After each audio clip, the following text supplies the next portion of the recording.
আসসালামু আলাইকুম এভরিওয়ান। আজকে আমি আপনাদের মাঝে নিয়ে চলে এলাম টমেটো দিয়ে চিংড়ি মাছের একটি মজাদার রেসিপি। তো চলেন বেশি কথা না বাড়িয়ে শুরু করা যাক। বিসমিল্লাহ।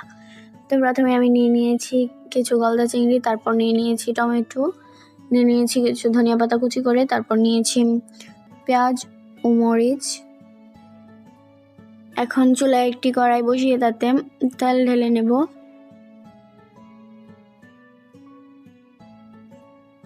তেলটা গরম হয়ে গেলে এখন এখানে একটি একটি করে চিংড়ি মাছ দিয়ে দেব। চিংড়ি মাছগুলোকে আমরা হালকা হলুদ দিয়ে একটু মাখিয়ে নিয়েছিলাম। তারপর তেলের মধ্যে ছেড়ে দিচ্ছি।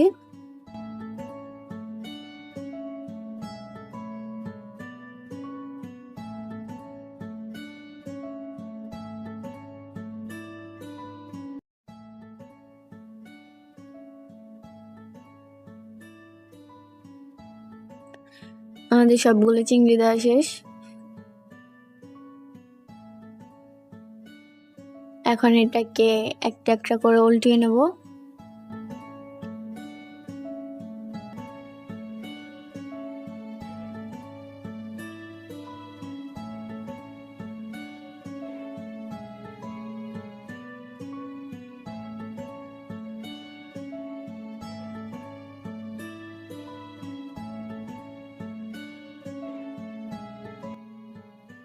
আমাদের সবগুলো মাছ উল্টানো শেষ।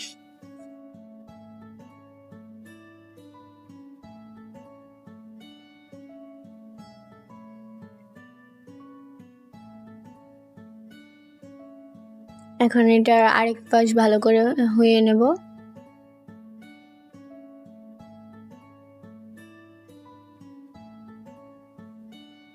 আমাদের মাছগুলো ভাজা শেষ। এখন এটাকে তুলে নেব।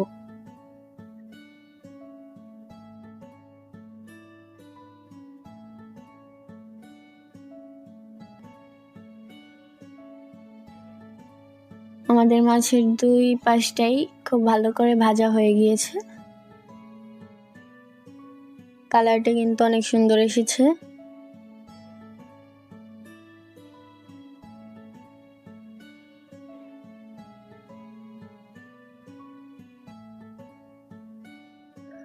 তারপর একই তেলে আর কিছুটা তেল অ্যাড করে নেব।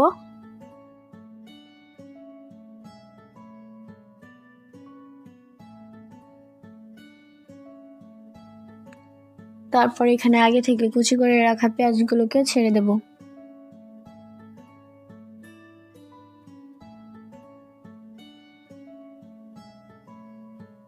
এখন পেঁয়াজগুলোকে ভালো করে নেড়ে নেব। আমাদের পেঁয়াজগুলো হয়ে গেলে এখন এখানে দিয়ে দেব 1.5 চা চামচ হলুদের গুঁড়ো, দিয়ে দেব 1 টেবিল চামচ পরিমাণের মরিচের গুঁড়ো। এখন আবার 1 চা চামচ ধনিয়া গুঁড়ো দিয়ে দেব।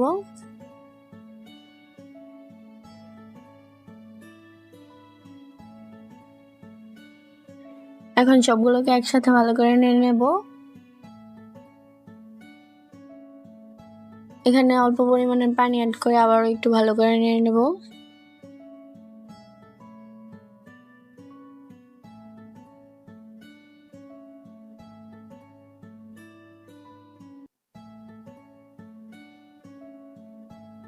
এখন এখানে অ্যাড করে দেব ভাজা জিরে গুঁড়ো।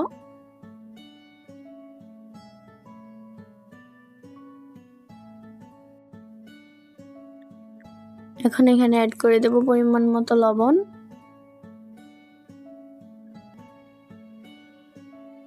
এখন এটাকে আবার একটু ভালো করে নেড়ে নেব। আর একটু পানি অ্যাড করে এখন এটাকে কিছুক্ষণের জন্য কষিয়ে নেব।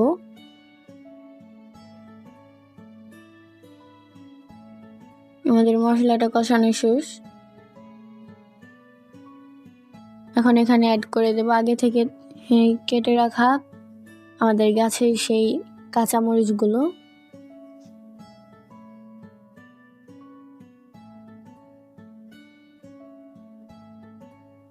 তারপর এখানে অ্যাড করে দেব কেটে রাখা টমেটোগুলোকে। এখন এটাকে আবার একটু ভালো করে নেড়ে নেব।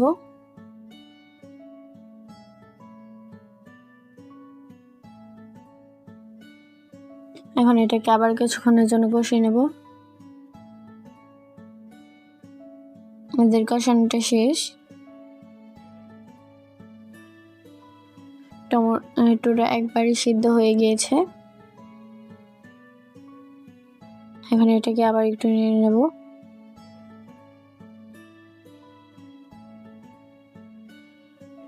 এখন এখানে আবারও অল্প পরিমাণে পানি অ্যাড করে দেব।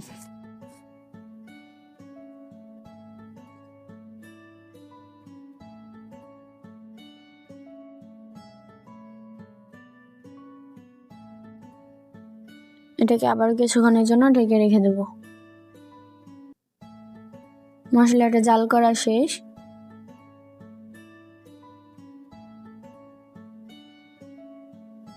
এখন এখানে চিংড়িগুলোকে অ্যাড করে দেব। চিংড়িগুলো দিয়ে দেওয়ার পর এটাকে আবার একটু নেড়ে নেব।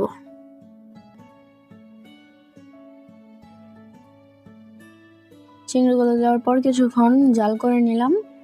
এখন এখানে অ্যাড করে দেব ধনিয়া পাতা।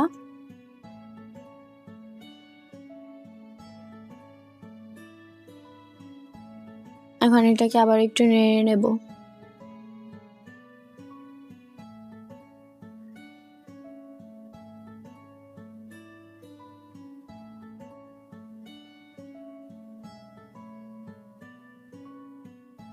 এখন এটাকে ঢেকে আর কিছুক্ষণ জাল করে নেব। যে আমাদের তরকারিটা প্রায় হয়ে গিয়েছে।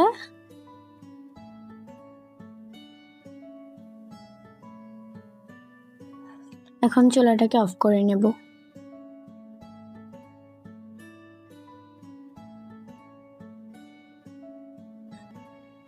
এই হচ্ছে আমাদের রান্নার ফাইনাল লুক।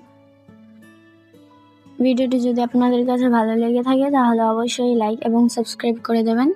দেখা হবে পরের ভিডিওতে। আল্লাহ হাফেজ।